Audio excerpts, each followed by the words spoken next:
کسی گاؤں میں ایک صاحب کا اپنی بیوی سے جھگڑا ہو گیا۔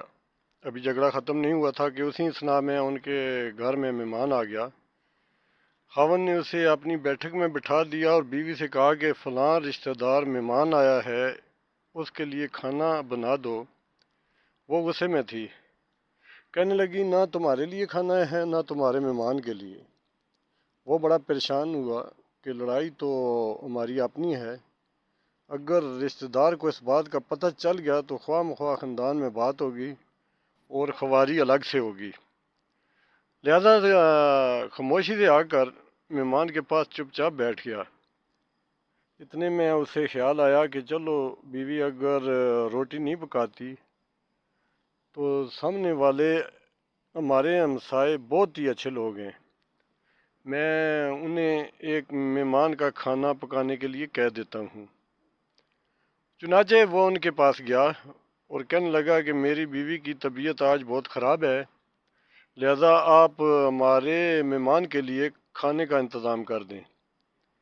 انہوں نے کہا ٹھیک ہے۔ مطمئن ہو کر مہمان کے پاس آ کر بیٹھ گیا کہ مہمان کو کم از کم کھانا تو مل جائے گا، جس سے میری عزت بھی بچ جائے گی اور خاندان کی سبکی سے بھی بچ جاؤں گا۔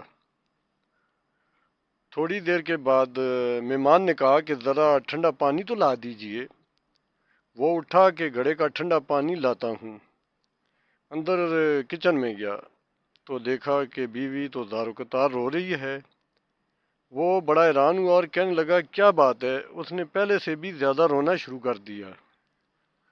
کہنے لگی بس مجھے معاف کر دیں۔ اس کے خاوند نے کہا کہ بتاؤ تو صحیح، آخر تمہارے رونے کی وجہ کیا ہے؟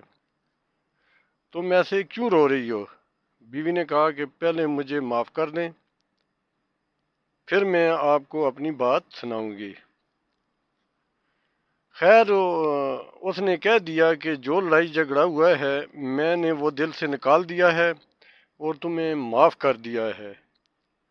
پھر وہ کہنے لگی کہ جب آپ نے آ کر مہمان کے بارے میں بتایا اور میں نے کہہ دیا کہ نہ تمہارے لیے کچھ پکے گا اور نہ ہی تمہارے مہمان کے لیے کچھ پکے گا تو آپ چلے گئے، مگر میں نے دل میں سوچا کہ لڑائی تو میری اور آپ کی ہے اور یہ مہمان رشتہ دار ہے، ہمیں اس کے سامنے اپنے جھگڑے کی پول نہیں کھولنا چاہیے۔